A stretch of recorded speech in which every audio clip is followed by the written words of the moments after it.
Hey guys, അപ്പം എല്ലാവർക്കും ഒരു പുതിയ വീഡിയോസ് കാണാം. അപ്പോൾ അവസാനം 2025 നമുക്ക് കിടിലും പണി നിങ്ങൾക്ക് യൂട്യൂബ് തന്നിട്ടുണ്ട്. അവസാനം മോണിറ്റേഷൻ അകത്തുനിന്നാണ്. അപ്പോൾ അവസാനം അതിൻ്റെ ഒരു വീഡിയോ ആണ്. അപ്പോൾ അവസാനം നേരെ വീഡിയോയിലേക്ക് എടുക്കുമ്പോൾ ചാനൽ സബ്സ്ക്രൈബ് ചെയ്യുക. നേരെ വീഡിയോയിലേക്ക് പോകാം. അപ്പോൾ അവസാനം നിങ്ങളുടെ ചാനലാണെങ്കിൽ കുറേ സ്പാമായിട്ട് സ്റ്റിക്കേഴ്സും നിങ്ങൾക്ക് വരേണ്ടത്. അതുതന്നെ നിങ്ങൾ ലൈവ് ചെയ്യുമ്പോൾ സ്റ്റിക്കേഴ്സും നിങ്ങൾക്ക് വരണമെങ്കിൽ കാരണം കുറേ വരുന്നുണ്ടെങ്കിൽ മോണിറ്റേഷനെ ബാധിക്കുന്നതാണ്.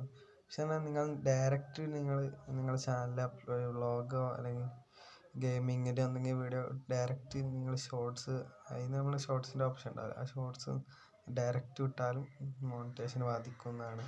പിന്നെ പറഞ്ഞാൽ ഗ്രിൽ സ്ക്രീൻ വെച്ച് വീഡിയോ ഇടണമെങ്കിലും അതും മോണിറ്റേഷൻ ബാധിക്കുന്നതാണ്. ഗ്രിൽ സ്ക്രീൻ വെച്ച് വീഡിയോ ഇട്ടണമെങ്കിൽ പറഞ്ഞാൽ കുറേ പണി കിട്ടും. കാരണം വയ്യ സ്ട്രൈക്കും കണക്ക് കിട്ടും. പിന്നെ വെച്ചാൽ നിങ്ങൾ വേറുള്ളവരെ പറ്റി വീഡിയോ ഇട്ടാലും ഇപ്പോൾ കമ്മ്യൂണിറ്റി സ്ട്രൈക്കിന് ബാധിക്കുന്നതാണ്. പക്ഷേ ഇന്നത്തെ വീഡിയോ ഇത്ര കുറച്ചുകൂടി സബ്സ്ക്രൈബ് ചെയ്യുക, ലൈക്ക് ചെയ്യുക, ഷെയർ ചെയ്യുക. അടുത്തൊരു കുഴപ്പം വേണമെങ്കിൽ വീണ്ടും കാണാം. ബൈ.